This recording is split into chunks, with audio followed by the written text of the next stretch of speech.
The bullet hit her at 9:47 p.m. on a Tuesday. Celine Parker, a 29-year-old hotel maid, wasn't supposed to be in that hallway.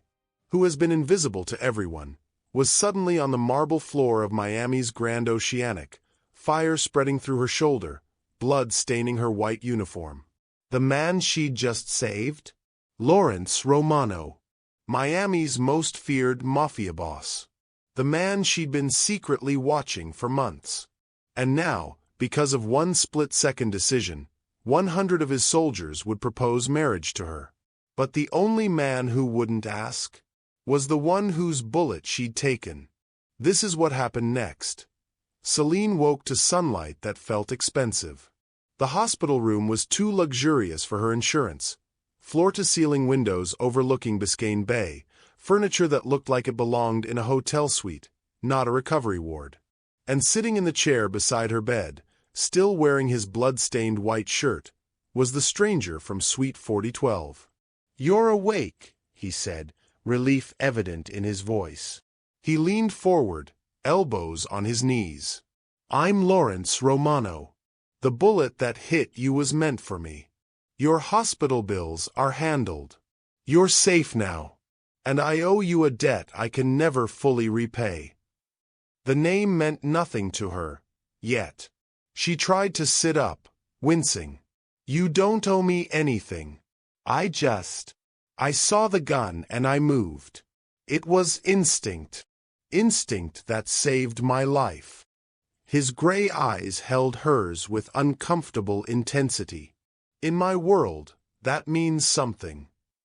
Before she could ask what world he meant, her roommate burst through the door, took one look at Lawrence, and went pale.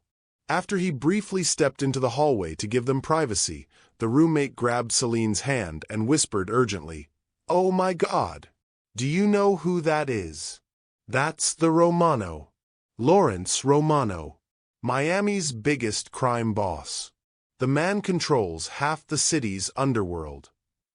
The words didn't make sense at first. The gentleman who'd held her while she bled, who'd stayed at her bedside, was a Mafia boss? When Lawrence returned and saw her expression, he didn't deny it. He simply closed the door and said quietly, "Yes, everything your friend just told you is true. The assassination attempt was meant to start a war between families. You stepped into the middle of something you couldn't have understood." He paused. "In my world, saving the boss's life creates a bond that can't be broken. You're under my protection now, whether you want it or not. And there are traditions you need to understand." The word traditions sounded like both a promise and a warning. The next morning, Celine discovered what he meant. 100 Mafia soldiers lined the hospital corridor. Each man held flowers, jewelry, or elaborate gifts. The line stretched from her room to the elevators, spilling into the waiting area. Hospital security looked helpless. Nurses whispered anxiously. And Celine, still in her hospital gown with her shoulder bandaged, stared in disbelief. Lawrence's second-in-command, a silver-haired man named Marco, entered her room with an apologetic expression. "Mrs. Parker, I need to explain something. In our organization, there's an old tradition. A woman who takes a bullet for the boss is considered blessed by fate itself, chosen, protected by forces beyond our understanding. Every unmarried man in the Romano family wants that blessing. They're here to propose marriage." "You're joking." But the line of men outside her door said otherwise. "They're deadly serious," Marco continued. "You'll hear 100 proposals today. Some are young soldiers looking for fortune. Others are captains offering security and wealth. The tradition says you should choose one, that refusing all of them would leave you vulnerable, unprotected by family law." For the next 3 hours, Celine sat in stunned silence as men proposed. Some were awkward, barely in their 20s. Others were smooth, offering mansions and promises. One man, a silver-haired captain, offered $2 million cash, immediate, no questions asked. The ring the 40th man presented was worth more than she'd earn in 10 years of cleaning hotel rooms. It would have been absurd if it wasn't so terrifying. These weren't romantic gestures. They were claims. Negotiations. A bizarre auction where she was simultaneously the prize and the one expected to choose her keeper. When the last soldier finally left, Celine's head was spinning. And then Lawrence appeared in the doorway. His expression stopped her cold. He looked furious, possessive, and something else she couldn't quite name, terrified of losing something he'd never had the right to claim. Lawrence stood at her hospital window, jaw tight, staring at the Miami skyline. Celine expected him to encourage her to choose someone for safety, to explain the political advantages of different matches. Instead, he turned to face her and said 4 words that changed everything. "You're not choosing them." It wasn't a request. It was a declaration. "Excuse me." Celine's exhaustion sharpened into anger. "I thought the whole point was tradition and protection and—" "Those men see a symbol," Lawrence interrupted, his voice rough. "They see a woman blessed by fate, a lucky charm, a political advantage. They don't see you." He took a step closer. "I see you, Celine. I know you take your coffee black because you can't afford to waste time with cream and sugar between double shifts. I know you hum old Motown songs when you fold towels. I know you've been putting your younger brother through college on a Maid salary, sending him money you can't spare because you refuse to let him take loans." She felt her breath catch. "How do you? I've been watching you for months." The confession came out like something he'd been holding back too long. "I was having champagne sent to my suite that night because I'd finally decided to approach you properly. To ask you to dinner like a normal man. To see if the woman I'd been noticing every week at the hotel might notice me back." His hands clenched at his sides. "Then you stepped in front of a bullet, and everything I'd planned to say became inadequate." The revelation shattered something in Celine's chest. This powerful, dangerous man had developed feelings for her before she'd ever known his name. Before the shooting, before the debt, before any of this chaos. And worse, she'd been noticing him too. The handsome guest in Suite 4012 who tipped generously but never condescendingly. Who said please and thank you to housekeeping staff like they were human beings, not furniture. Who she'd caught watching her with an expression she couldn't read, though she'd told herself it was nothing, that men like him didn't see women like her. Before she could respond, Marco burst into the room, his face grim. "We have a problem." Her apartment was vandalized overnight. Spray paint on the walls, Romano's shield. And her brother's been receiving threatening calls. Lawrence's entire demeanor shifted, the vulnerable man replaced instantly by the crime boss. "Get them both to the estate. Now. Full security detail." "I'm not going anywhere," Celine protested. "I can't just." "The Calabrese family knows you saved me," Lawrence said, his voice hard. "To them, you're my weakness now. A target. Your brother is a target. Anyone you care about becomes leverage." He pulled out his phone, showing her photos of her destroyed apartment. Furniture overturned. Windows smashed. And spray-painted across her bedroom wall, words that made her blood run cold. She had no choice. And they both knew it. Lawrence's estate in Coral Gables wasn't what she expected. Instead of the cold, sterile mansion she'd imagined, it was warm, filled with books, art, comfortable furniture that looked lived in. The ocean was visible from every window, the sound of waves a constant backdrop. He gave her and her brother separate wings, for privacy, set no restrictions on their movement, didn't treat them like prisoners. When her brother arrived, a lanky 20-year-old computer science major named Marcus, Lawrence met them personally. He introduced them to his security team by name, explaining each person's role. "These people will die for you now," he said simply. "Please learn their names. Respect them." They're not guards. They're family. Then he did something that broke through Celine's remaining resistance. He asked Marcus about school. Actually asked about his major, his favorite classes, his thesis project. When Marcus mentioned he was struggling with a particularly difficult algorithm, Lawrence offered his library. 3rd floor, East Wing. There's a computer science section that might help. My late father was an engineer before he took over the family business. The man who commanded an empire with violence and fear asked a 20-year-old about his midterms and offered him books. The contradiction was dizzying. That night, unable to sleep in luxury she'd only ever cleaned, Celine found Lawrence on the terrace at 2 in the morning. He was nursing whiskey, staring at the moonlit ocean. She wrapped the robe he'd provided tighter around herself and asked the question that had been eating at her. Why haven't you proposed like your men? Lawrence didn't turn from the ocean. The ice in his glass clinked softly. When he finally spoke, his voice carried a weight that made her move closer to hear. I told you I'd been planning to approach you before the shooting. That I wanted to ask you to dinner like a normal man. He took a slow sip. What I didn't tell you was how long I'd been working up the courage. 3 months. Celine. 3 months of noticing you, of timing my stays at the hotel to coincide with your shifts, of finding excuses to be in the lobby when you passed through. He turned to face her then, and the vulnerability in his eyes was devastating. I watched you slip extra towels to that family with the sick toddler. Saw you give your own lunch to the elderly man who'd lost his wallet. Caught you reading Toni Morrison in the break room when you thought no one was looking. A bitter laugh.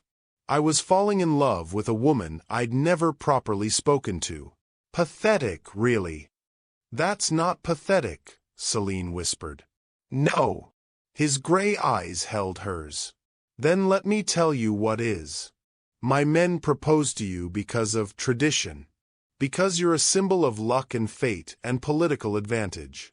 If I propose, Celine, it won't be about any of that.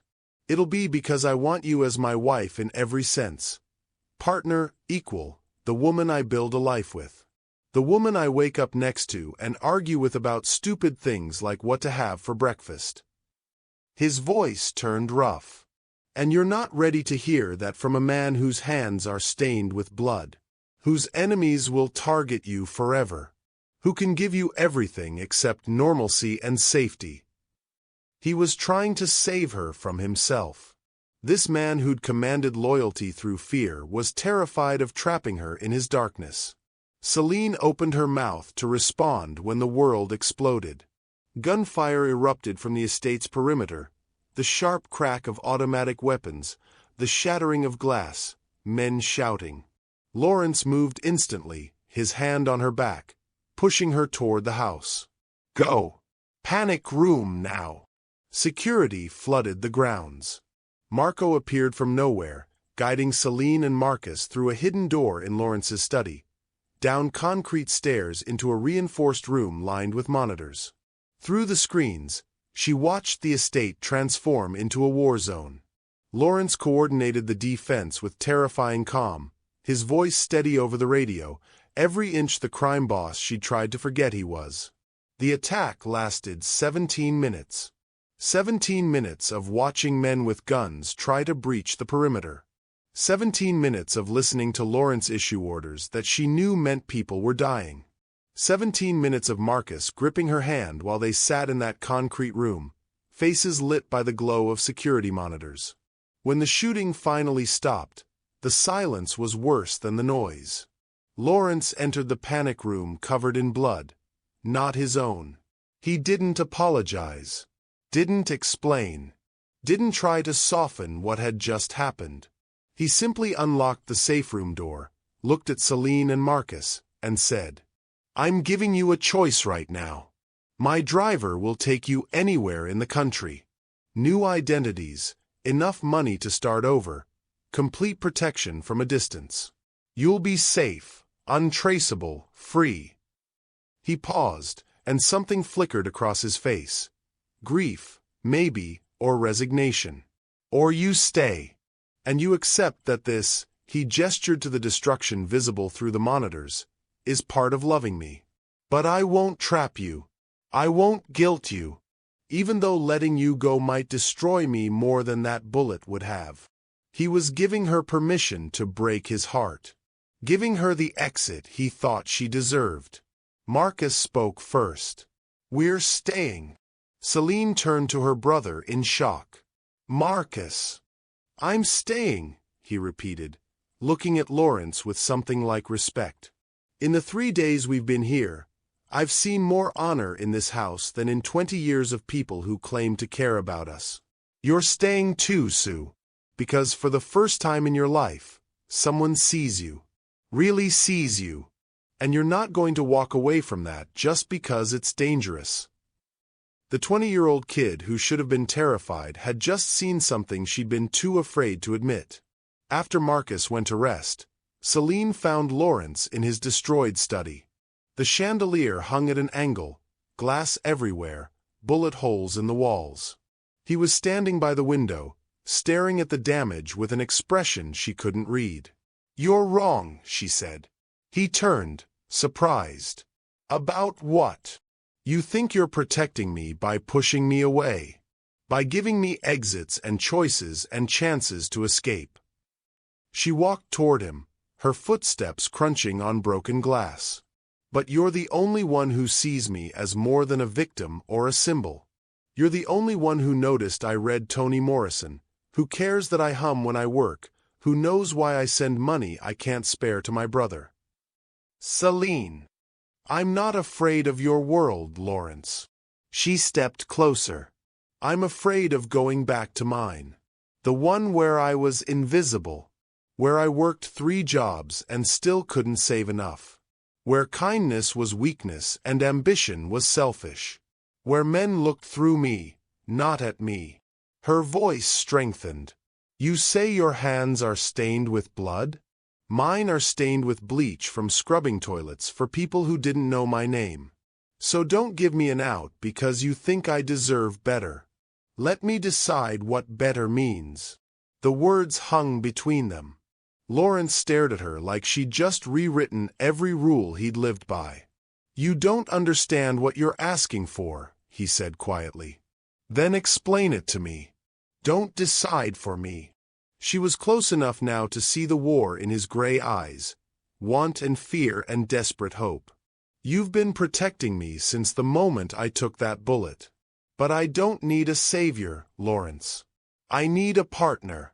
Someone who trusts me to choose him even when it's dangerous. Even when it's insane.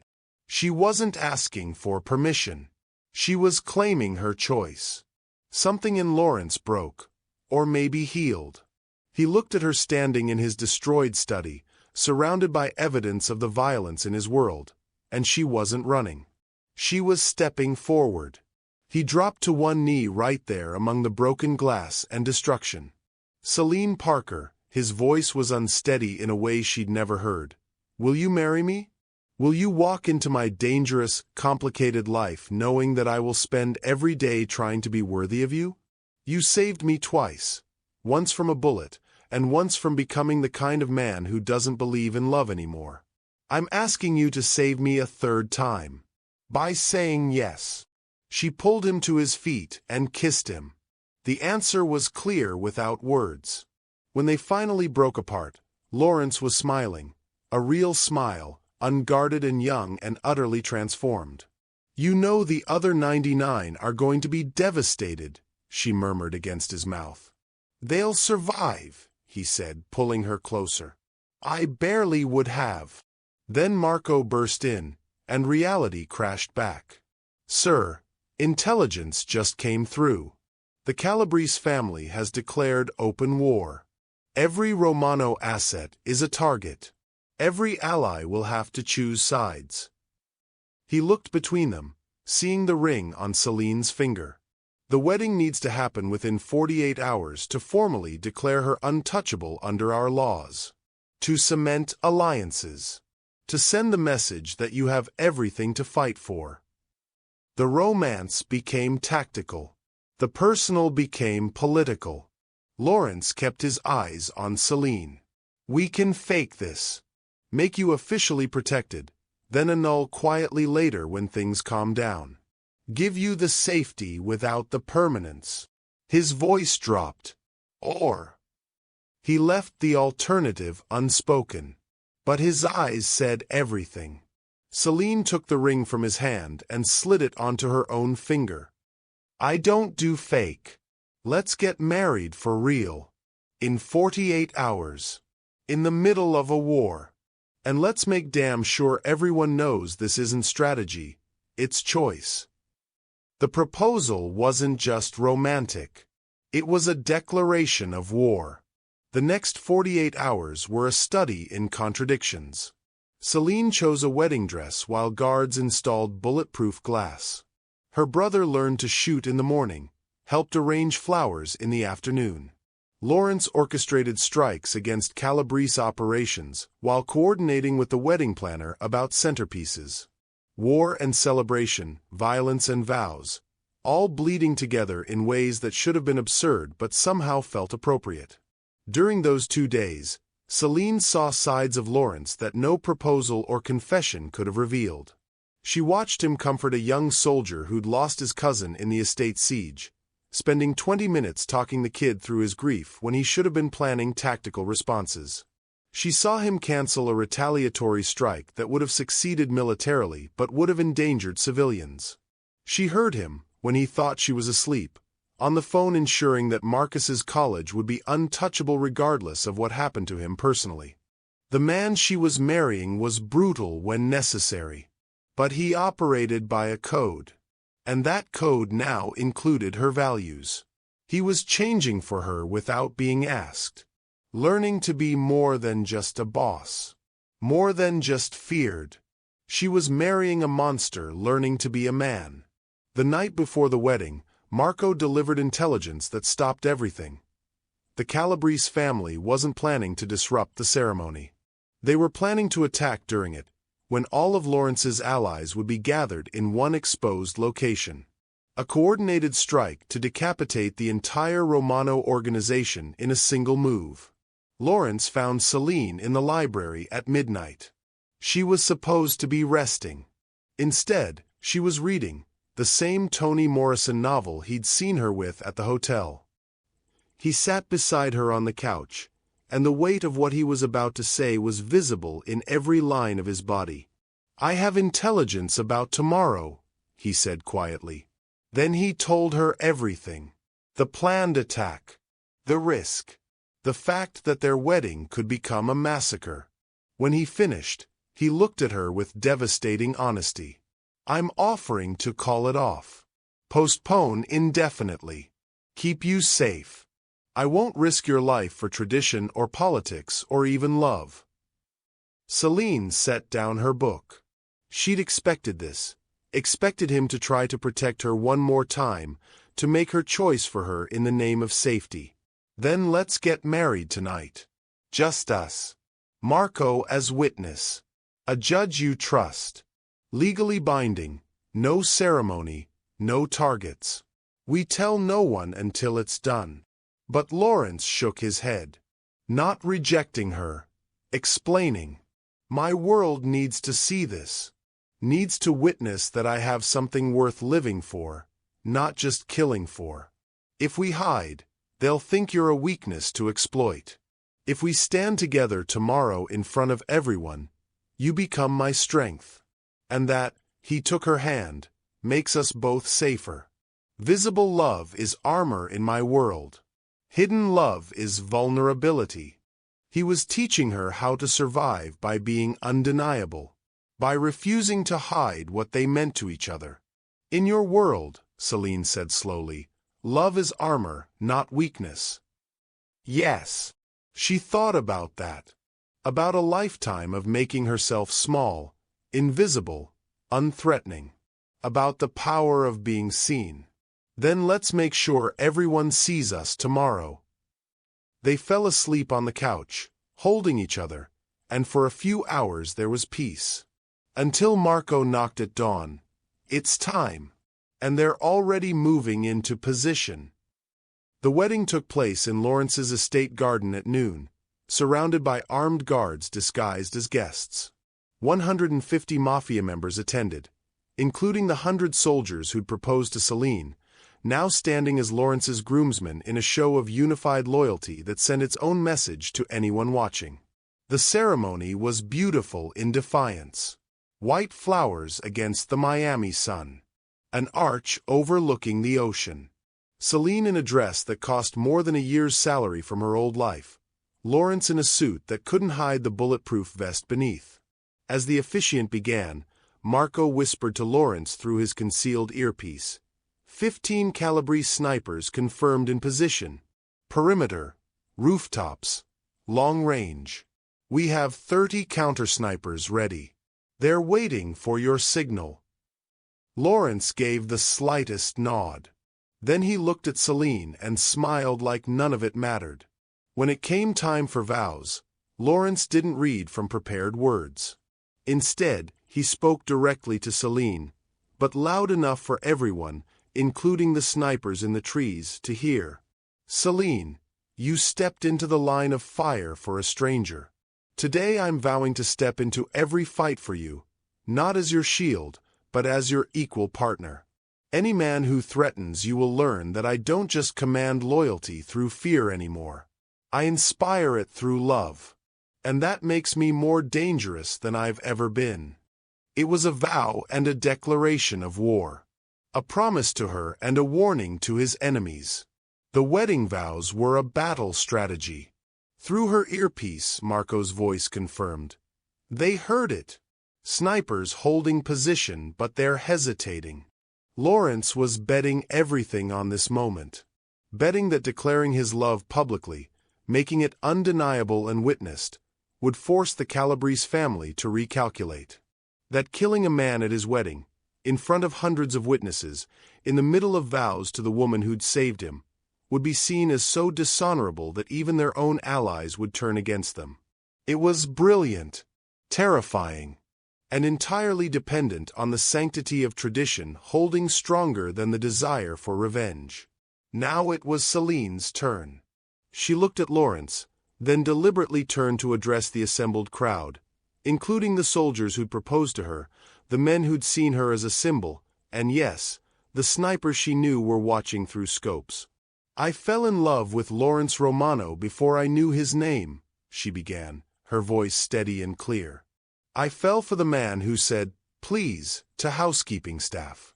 Who tipped not to impress, but to acknowledge. Who I caught reading poetry in the hotel lobby at midnight when he thought no one was watching. Lawrence's expression shifted. Surprise. Wonder. She'd never told him she'd noticed him back. I took a bullet for a stranger, Celine continued. But I'm marrying the man I've been watching as long as he's been watching me. This isn't about tradition or protection or politics. This is about two people who found each other in chaos and decided they were worth fighting for. She'd been watching him too. The revelation rippled through the crowd. The 100 soldiers who'd proposed registered understanding. She'd never been available, had never been truly unclaimed. This connection predated the shooting, predated the debt, predated everything they'd assumed. Her vows transformed Lawrence's strategic power play into something genuine. And in the Mafia world, witnessed genuine love was the rarest, most powerful force of all. More binding than contracts. More sacred than tradition. Through the earpiece, Marco's voice came urgent but relieved. All Calabrese units standing down. Snipers withdrawing.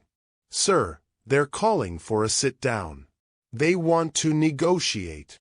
The gamble had worked. Love had proven more powerful than war. The officiant pronounced them married. Lawrence kissed Celine, and the assembled crowd erupted in applause, relief and celebration mixing with political calculation, as it always did in this world.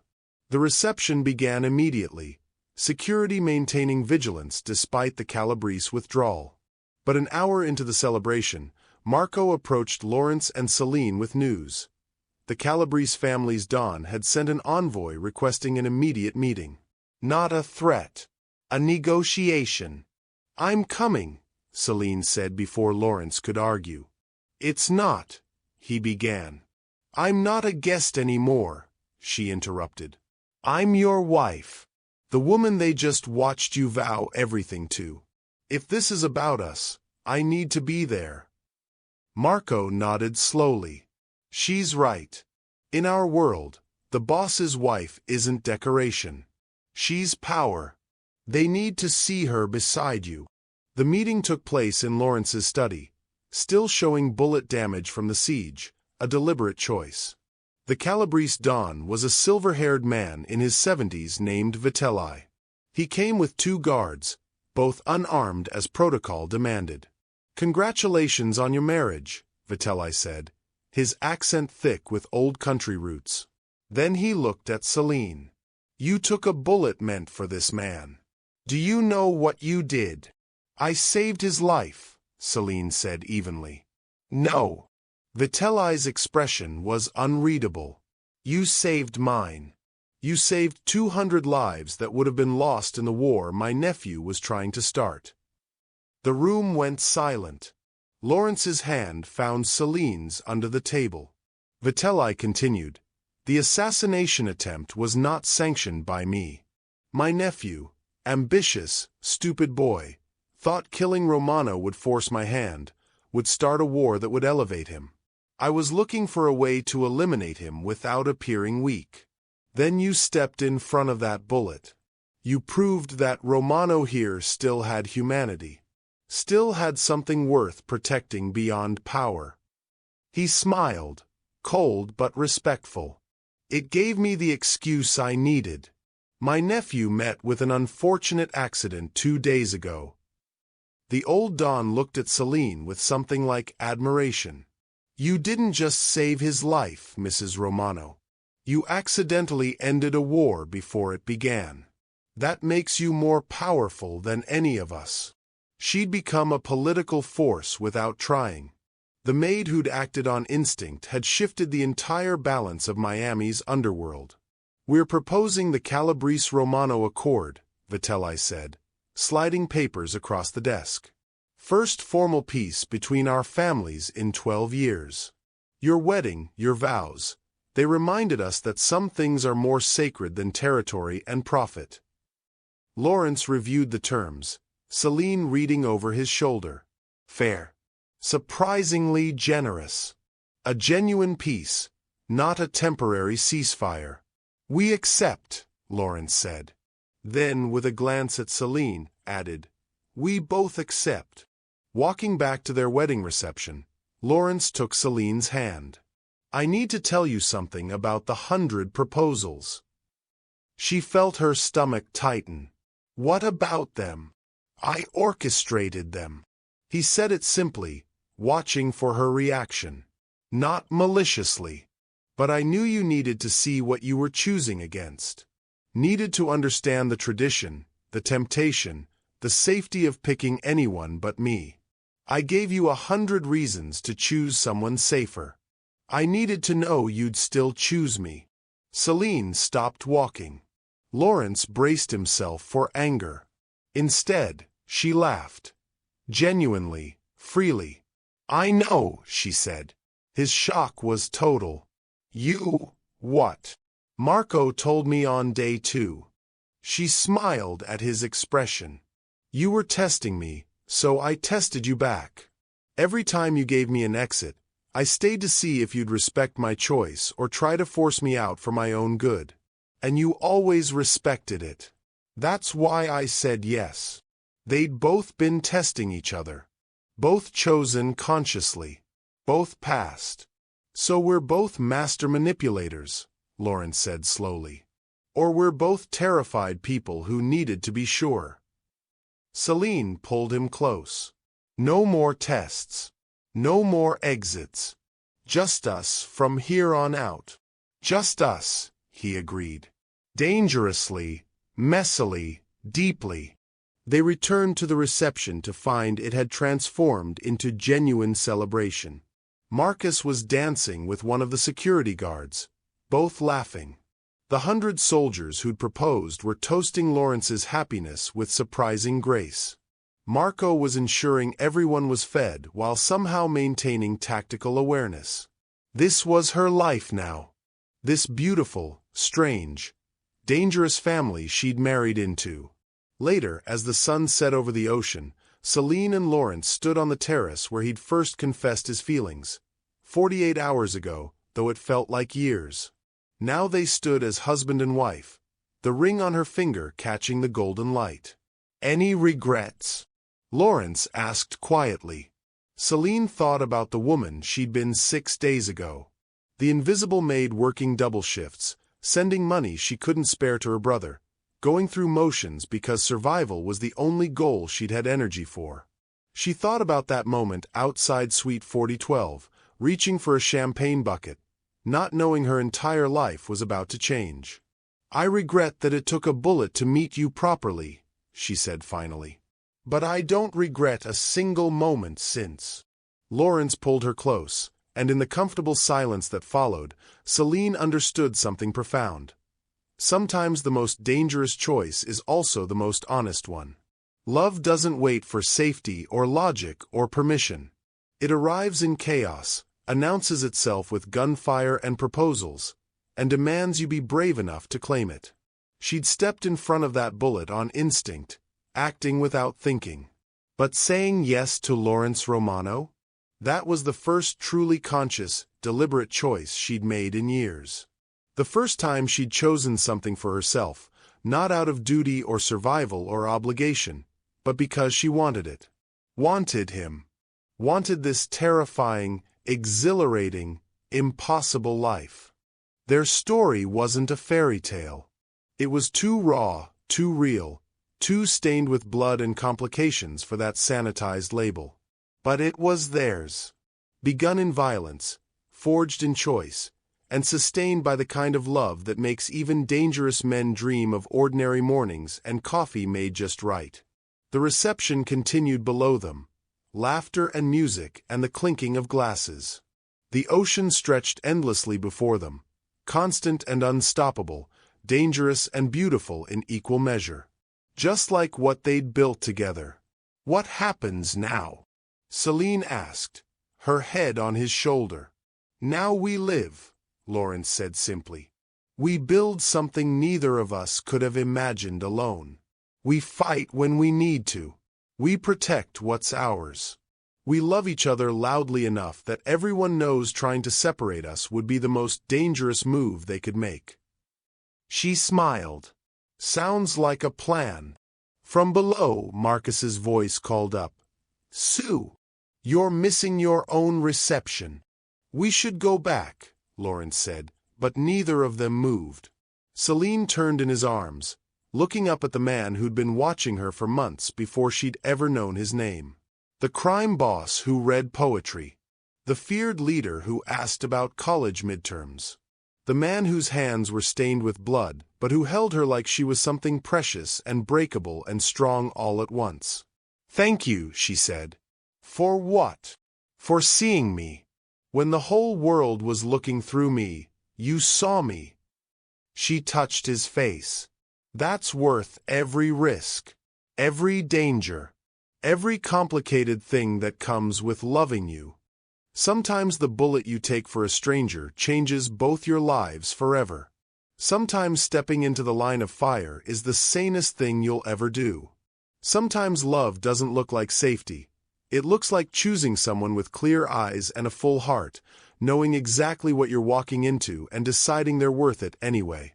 As the Miami sky turned from gold to purple to deep blue, Celine and Lawrence Romano stood together on that terrace, beginning a life that would never be safe, would never be simple, but would always be theirs. Built on truth. Forged in fire. Chosen consciously by two people who'd found each other in chaos and refused to let go. The music drifted up from below, and finally, they went to join their celebration. Their family, their world, their impossible, dangerous, beautiful beginning. Sometimes the most dangerous choice is also the most honest one. Love doesn't wait for safety. It arrives in chaos, demands courage, and asks only that you be brave enough to claim it. If this story touched you, share your thoughts in the comments below. Have you ever had to choose between safety and love? What would you have done in Celine's place? Subscribe for more stories about finding love when life takes unexpected turns. Because real romance isn't about perfect circumstances, it's about perfect timing and imperfect courage. Thank you for watching.